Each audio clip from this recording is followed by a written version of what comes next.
مگر اس سے پہلے کہ محمود اسٹیج سے اترتا جزا نے اس کا ہاتھ تھام کر اسے روک دیا تھا اور سر اٹھا کر محمود کو دیکھتے ہوئے زور و شور سے نفی میں سر ہلایا تھا۔ ساتھ ہی اس نے پری سے ٹیشو لے کے اپنی بھیگی آنکھیں صاف کی تھی۔ میں ٹھیک ہوں محمود، انہیں مت بلاؤ، جزا نے بھرائی آواز میں کہا تھا اور ٹیشو سے چہرہ تھپتھپاتے ہوئے اپنے آپ کو نارمل کرنے کی کوشش کی تھی۔ وہ تینوں بھائی پری اور جزا کو اس کی طرف سے اس طرح سے آڑ میں لے کے بیٹھے ہوئے تھے کہ اسٹیج سے نیچے آتا کوئی مہمان جزا کو دیکھ نہ لے۔ تبھی بلا وجہ تماشا بننے سے بچ گیا تھا۔ تم لوگ جاؤ، فنکشن انجوائے کرو، میں بیٹھی ہوں یہاں، اوکے؟ جزا نے خود کو کافی حد تک نارمل کر لیا تھا۔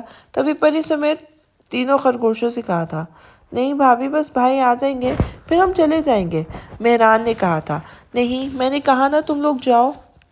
پری تم بھی جاؤ اور انکل آنٹی کو کھانے پینے کا پوچھو۔ پلوشا آپ بھی اکیلی بور ہو رہی ہوں گی، اور تم تینوں بھی جاؤ گیسٹ کو دیکھو۔ مہمانوں کے ساتھ بالکل بدتمیزی نہیں کرنا، اور ممانی ہو یا کوئی اور ہو۔ چلو اب جاؤ یہاں سے، میں ٹھیک ہوں۔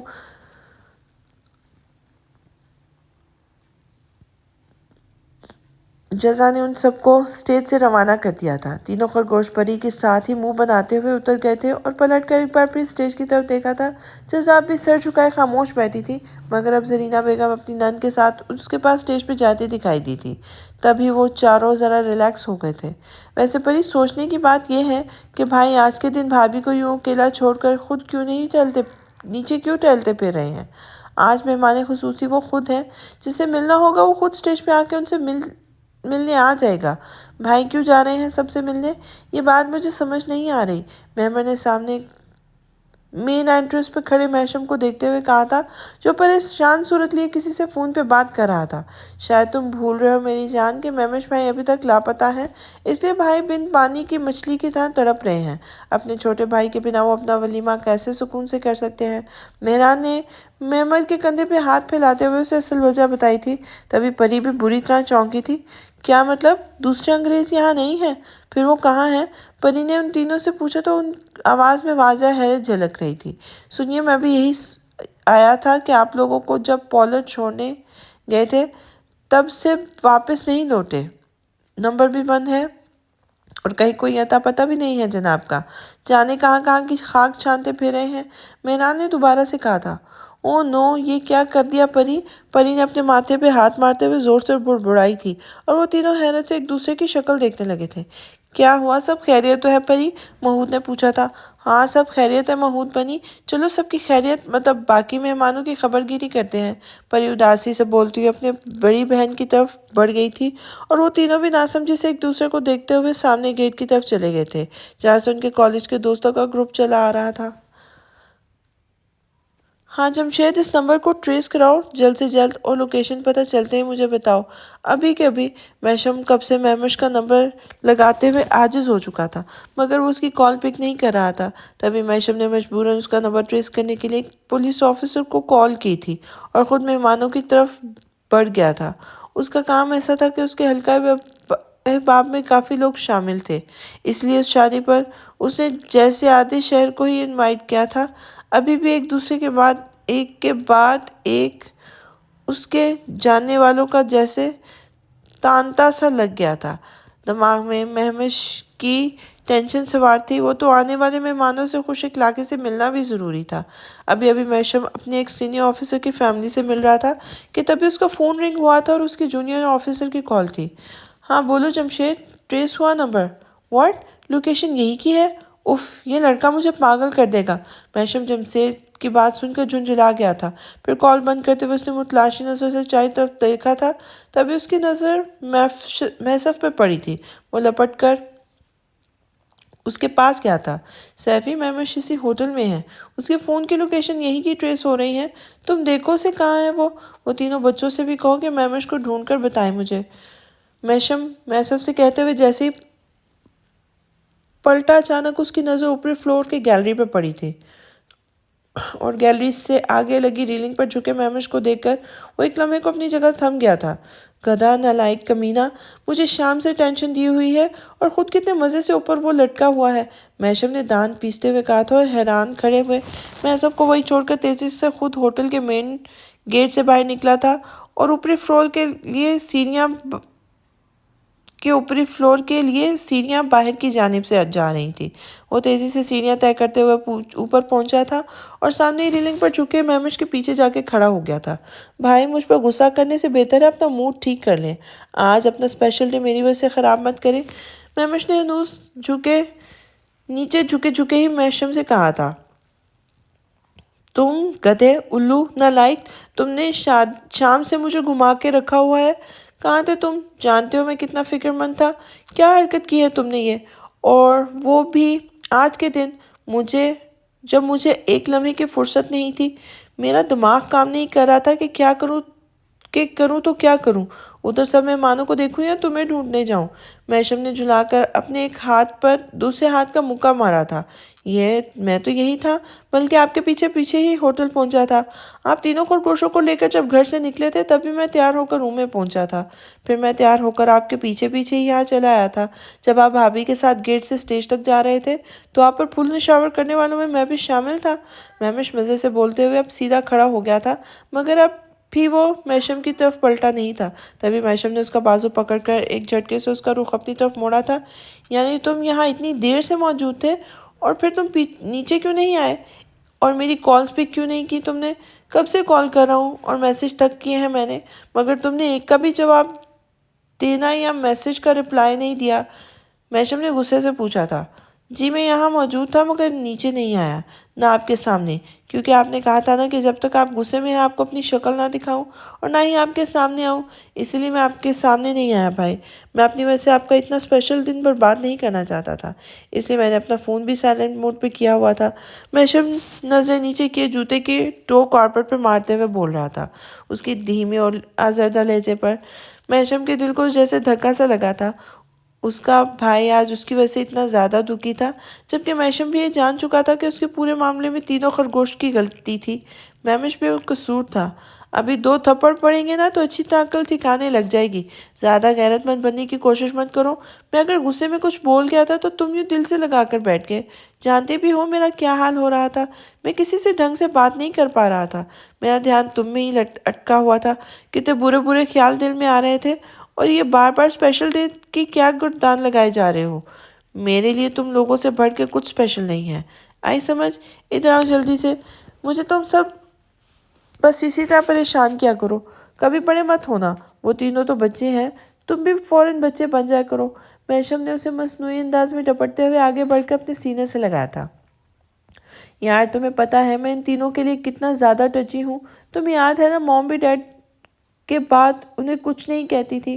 ان کی سب سے بڑی غلطی بھی وہ نظر انداز کر دیا کرتی تھی، کیونکہ وہ ڈیڈ کے بہت زیادہ لاڈلے اور سر چڑھے تھے، اور ہم سے چھوٹے ہیں مہمش، اور ماما ڈیڈ کی محبت ان کے حصے میں بہت کم آئی ہے۔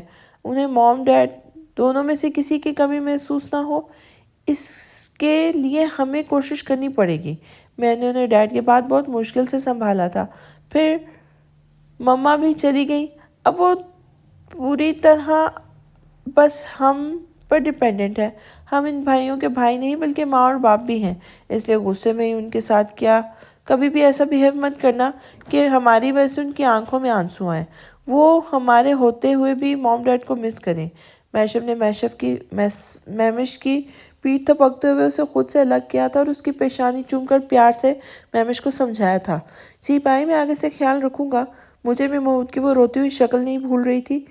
نہ جانے مجھے کیا ہو گیا تھا، اب میں خیال رکھوں گا۔ مگر بھائی، وہ بس میں محمود کو ڈرانے کی کوشش کر رہا تھا۔ میں نے اسے بیٹ سے نہیں مارا تھا، بلکہ میٹ زمین پر مارا تھا، صرف ذرا سا ٹچ کیا تھا اس کی ٹانگوں سے۔ مہمش نے محشم کو وہی بات بتائی جو وہ محمود کی زبانی سن چکا تھا۔ مجھے پتا ہے محمود یہ بات پہلے بتا چکا ہے اور تم سے بہت زیادہ شرمندہ بھی ہے، مگر اب تم سے معافی مانگتے ہوئے بھی ڈر رہا ہے۔ محشم مسکراتے ہوئے بولا اور مہمش کے کندھوں پہ ہاتھ رکھتے ہوئے پلٹا تھا۔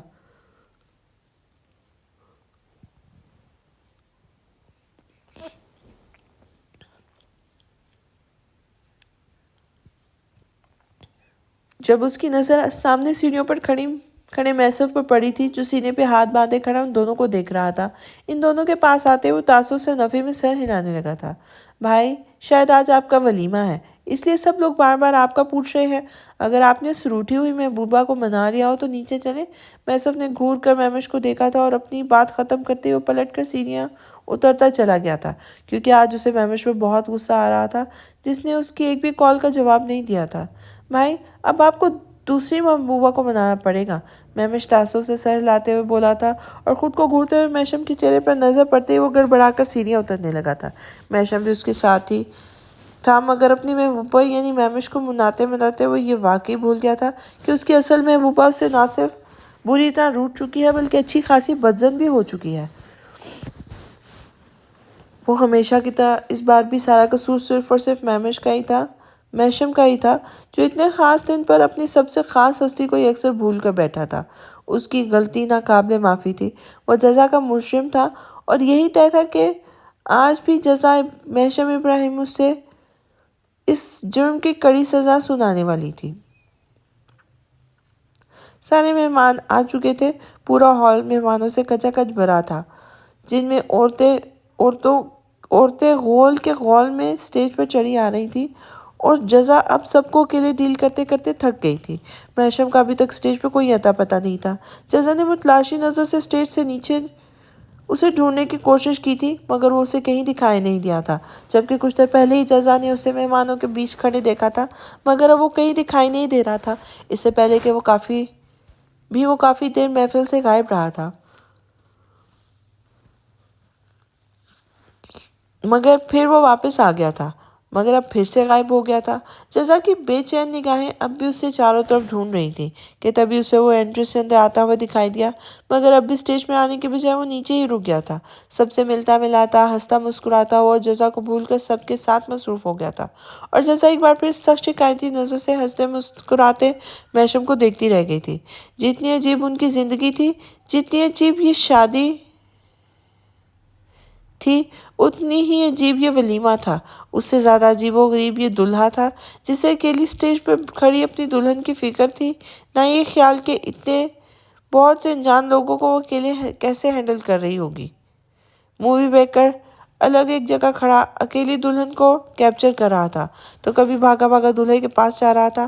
ساتھ ہی فوٹوگرافر بھی 100 بار میشم سے ریکویسٹ کر چکا تھا کہ وہ سٹیج پہ اپنی دلہن کے ساتھ جا کے کھڑا ہو، تاکہ وہ اس کے ساتھ کچھ یادگار فوٹوز لے سکے، مگر ہر بات ہی جیسے میشم جزا کے پاس جانے کا ارادہ کرتا تھا، کوئی نہ کوئی اسے بیچ میں سے ہی پکڑ کر اپنے ساتھ باتوں میں الجھا لیتا تھا، اور ایک بار پھر وہ نیچے ہی رہ جاتا تھا۔ ابھی ڈنر شروع ہو چکا تھا، اس لیے سب مہمانوں کو ہوٹلز کے اوپر فلور پر بنے ڈائننگ ہال میں بھیج دیا گیا تھا۔ تینوں خرگوشوں کے علاوہ میشم نے بھی میوسف کو اوپر بھیج دیا تھا، تاکہ کسی بھی مہمان کی خارج توازن میں کوئی کمی نہ رہ جائے۔ میشم نے انہیں ہدایت دی تھی کہ وہ اپنی نگرانی میں ڈنر سرو کروائیں، تاکہ کسی کو بھی کسی قسم کی شکایت نہ ہو۔ سارے مہمان اوپر ڈنر کرنے جا چکے تھے، اس لیے نیچے اب کافی کم لوگ رہ گئے تھے، اور میشم بھی کافی حد تک فری ہو گیا تھا۔ جزا، سچ پوچھو تو میشم بھائی کی آج کی حرکت مجھے بھی خاصی بری لگی ہے، اور ساتھ ساتھ دوسرے انگریز پر بھی بہت غصہ آ رہا ہے۔ اگر میری باتوں نے انہیں ہرٹ کیا تھا تو مجھ سے باز پوز کرتے نا، یوں روپوش ہونے کی کیا ضرورت تھی؟ یہ تو مارنے والے انگریز بھی نا، قسم سے ون اینڈ اونلی پیس ہیں اس دنیا میں، جو اپنے بھائیوں کے پیچھے اتنے دیوانے ہوتے پھرتے ہیں۔ بھلا بتاؤ، وہ دوسرے انگریز کوئی چھوٹے بچے ہیں جو منہ پھلا کر جان بوجھ کر خود بھی کہیں گم ہو گئے، اور یہ جناب اپنا ولیمہ چھوڑ کر بھائی کو ڈھونڈتے پھر رہے ہیں؟ پری نے سر جھکائے جزا کو اس سے کہا تھا، مگر اس نے پری کو کوئی جواب نہیں دیا تھا۔ تبھی سٹیج پر ایک آنٹی کچھ لڑکیوں کے ساتھ جزا سے ملنے چلی آئی تھی، اور پری ایک طرف جا کے کھڑی ہو گئی تھی۔ وہ ابھی کچھ دیر پہلے ہی دوبارہ جزا کے پاس آ کے بیٹھی تھی، مگر جزا کی مسلسل خاموشی اسے اپسیٹ کر گئی تھی۔ اپنی زندگی کے اتنے بڑے موقع پر بھی اس کی دوست کتنی دکھی تھی۔ پری کو بے اختیار اس کا اداس چہرہ دیکھ کر جیسے اس پہ ترس آیا تھا۔ کل بھی میشم بھائی کی دیوانی نے جزا کا اتنا خوبصورت دن برباد کرنے میں کوئی کسر نہیں چھوڑی تھی۔ وہ اسے مرنے مارنے پر تلی ہوئی تھی، اور آج میشم بھائی نے خود ہی اپنی بیوی کو ہرٹ کر ڈالا تھا۔ پری سٹیج پر ایک طرف کونے میں کھڑی اپنے سامنے مصنوعی انداز میں مسکراتی ہوئی جزا کو دیکھتی جا رہی تھی۔ تبھی اس نے میشم کو سٹیج پہ آتے دیکھا تھا۔ وہ مہمش کا ہاتھ تھام کر اوپر آ رہا تھا۔